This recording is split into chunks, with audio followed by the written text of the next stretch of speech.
السلام عليكم ورحمة الله تعالى وبركاته أعزائي المشاهدين، مرحبا بكم مرة أخرى في فيديو جديد ووصفة جديدة مع شهيوات مع أم آية وأم آلاء. رمضان مبارك سعيد، أهله علينا وعليكم باليمن والبركات يا ربي آمين. اليوم قدمت معكم هاد لانم اللي بالحوت وبريوات بالدجاج اللي مالحين كيجيو رائعين. يمكن لكم تصاوبوا نحتفظوا بهم في المجمد. واللي بغاهم وعجبوهم يدوز معنا إلى المقادير وطريقة التحضير وفرجة ممتعة.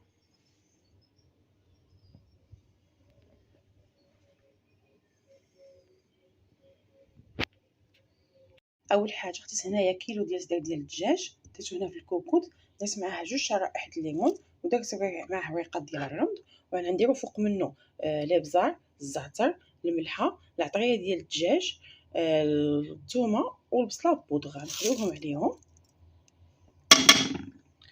غنخوي عليهم. انا هنا عندي هنا الماء طايب،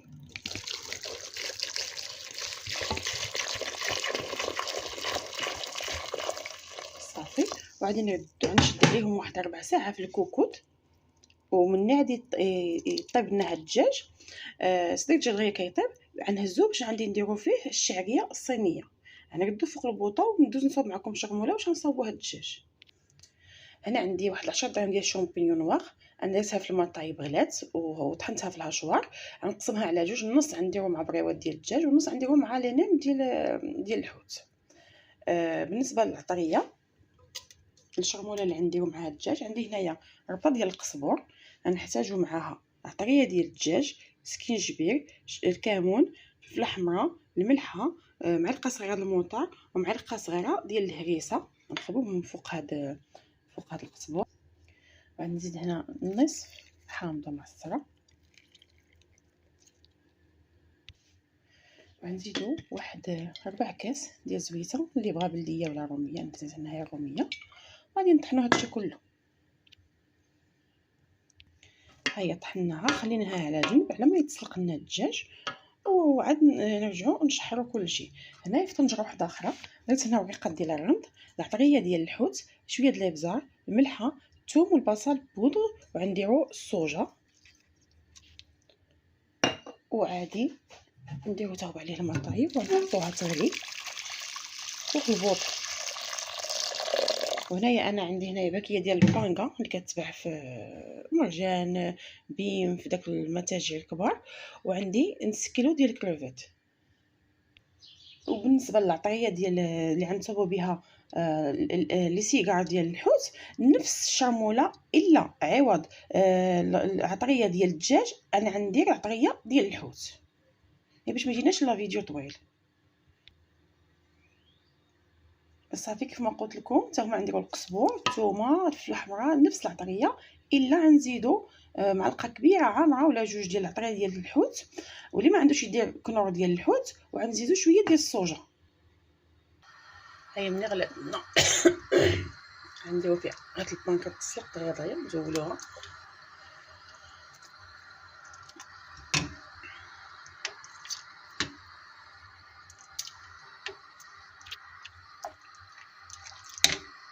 مقله درت هنايا زبيده ديال العبار كدوب، خلطتها مع شويه ديال الشغموله. هادي بالنسبه ديال الحوت غادي نلف عليهم هاد نص كيلو ديال الكروفيت وغادي نشحروهم.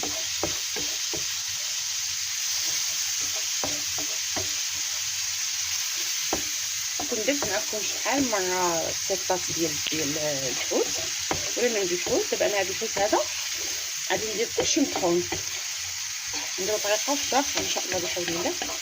هاد الكروفيت غادي نشحرو وغادي نطحنو ونحطو على جنب. كذلك عندنا البانكا،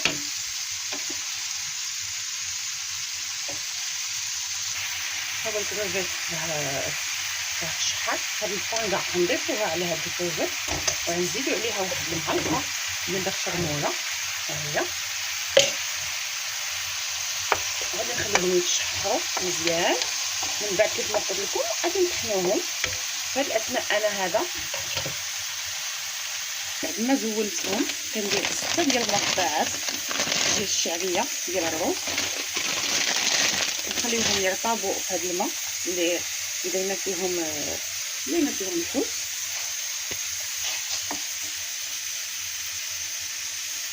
من بعد غنصفيوهم من هذا الماء، وحتى هما غادي نطحنوهم ونشحروهم بداك الشرموله اللي بقات لنا مع الشامبينيون نوار.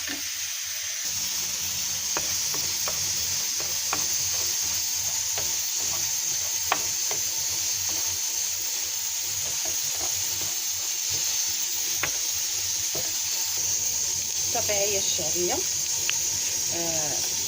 دايره لها شرموله وشويه الزبده شحناها، كنضيفوا عليها هاد الحوت والشامبينيون نوار اللي طحنا، وغادي نضيفوا واحد شويه ديال الصوجه، غادي نخلطوا مزيان، وفي الاخير غادي نضيفوا فرماج حمر. ها هو زدنا فرماج حمر غنخلطوا مزيان. فهاد اثناء راه الدجاج راه وجد، غادي نساو عليه، غادي نخليوه يبرد وغنزولو غنفرستوه شويه ونطحنوه توا في عند التربه نطحنوه، وباش غادي نوجدوا الدجاج الاخر. وداك الماء اللي بقى لنا ديال الدجاج غنقدو فيه الشعريه، هي 6 المربعات نص القياس ديال الحوت. خليت ديال الحوت يبردوا، وهنايا درت داك الشرموله اللي طحنت الاولى معها 2 طريقات ديال الزبده وشويه ديال الزيت، ونخليوهم يذوبوا. تقلى غير شي شويش، وغنضيفوا المقادير اللي بقات لنا، هو الدجاج مطحون، هذا الشامبينيون نوار، وكذلك الشعريه اللي طحنا، وفي الاخير غنضيفوا فرماج حمر.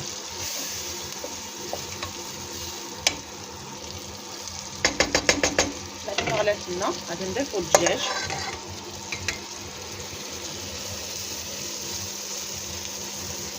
نضيفوا فوق منه الشامبينيون نوار، وغادي نخلطوا هادشي مزيان. ها هما خلطناهم كما قلت لكم، خلطنا مع داك الشرموله الدجاج والشامبينيون نوار.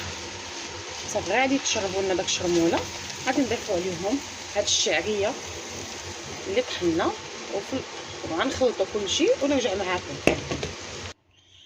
بعد ما شحرتها خبيتها انا في هذا البانيو باش تعطيني الطعم، نخلطها مزيان. غنضيف عليها هاد الفرماج حمر ونخلطها ونخليها حتى هي تبرد، ومني يبردوا لنا ان شاء الله على ما نجيب الورقه ونشدهم ان شاء الله معاكم لانام وبريوات.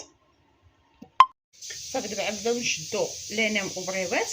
عندي هنايا زلافه اللي فيها الزيت وفلفله حمراء، وعندي هنايا 2 بيضات اللي فيهم واحد نقيطه الصوجه باش كتزود لنا داك الزفره ديال البيض. اول حاجه غادي ندهنوا سطح العامل كله هنا بالفلفله حمراء والزيت. على الورقه بالسطيله خديتها قسمتها على جوج. دابا غنبداو بالبريوات هما اللوانه.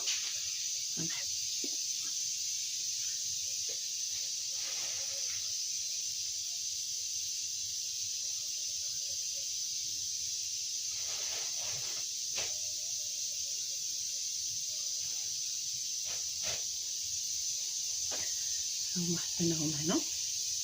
صافي داك الزيت اللي دهنا بها لتحت بركه كافيه، لان اصلا هاد الورقه كنجيبها من عند واحد السيده كتكون مدهونه مزيان بالزيت. غنديروا الحشوه ديال الدجاج. انا ديال الدجاج نسيت ما قلت لكمش، زدت لهم في الاخر من فرماج حمر 2 ديال المثلثات ديال كريم كويزين، 2 ديال المثلثات زدت لهم وخلطتهم معاهم. ها انت كنطويو هكا، كنجيو واحد البريوات وقرانط اي واحد كيعرف يشدهم. ها كنمشيو هكا يمين وشمال حتى تنكملوها. ها كتجينا هكا مثلثه مقاده. نعاود معكم واحده اخرى.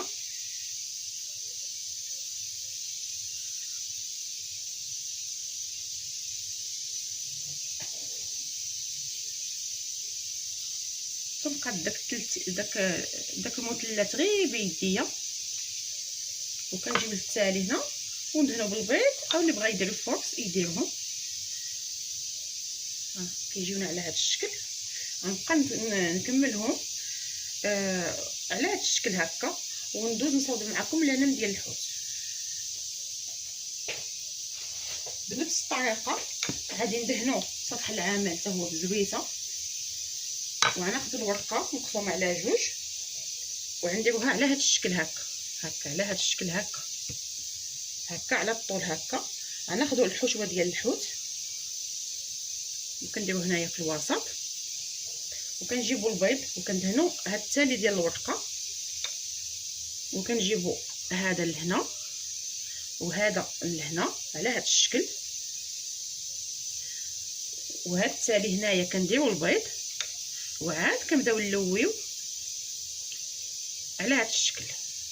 كيجينا مفيني مقاد هو هذاك. نعاود معاكم باخر.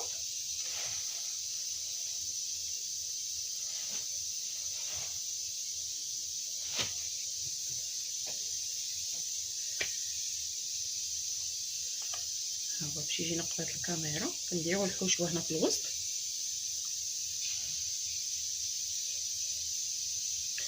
وكندهنوا بالبيض داك الحوافل تحت، ونجيبوا هاد الجهه لهنا وهاد الجهه لهنا. علاش كنديروا هكا؟ بحال كنضبلوا الورقه باش ما كتقطعناش، ونطويو على هاد الشكل هكا. نطويو ونخليوه على هاد الشكل. صافي انا اللي غادي نقليهم اليوم ان شاء الله في رمضان في الفطور غادي نقليهم، واللي يبقى لي نصفيهم في المجمد. انا كنطيبهم غير في الاير فراير. غير ملاحظه، هادو دابا ديال الفيرميسيل كلهم وديال الحوت كيتجبدوا ديريكت للقلب الاير فراير ولا الفران. الا نزلوا كيتحلوا من دون بساطل ديال الدجاج. ماشي هادو الدجاج، هذا الدجاج حلوين هما اللي ما كيوقع لهم حتى شي حاجه. صافي العندوز. دابا انا نكمل هادشي اللي بقى لي، ونتلاقاو ان شاء الله في الطبق النهائي. ها هما بعد ما طابوا لنا لينام والبريوات، درتهم في الاير فراير، رشيتهم شويه ديال الزيت وطيبتهم. كنتمنى هاد جوج وصفات اللي صوت معكم تصوبهم وليداتكم والضيوف اللي جاو عندكم. والى اللقاء في فيديو جديد ووصفه جديده مع شهيوات مع ام ايا وام الاء. الى اللقاء ورمضان مبارك سعيد.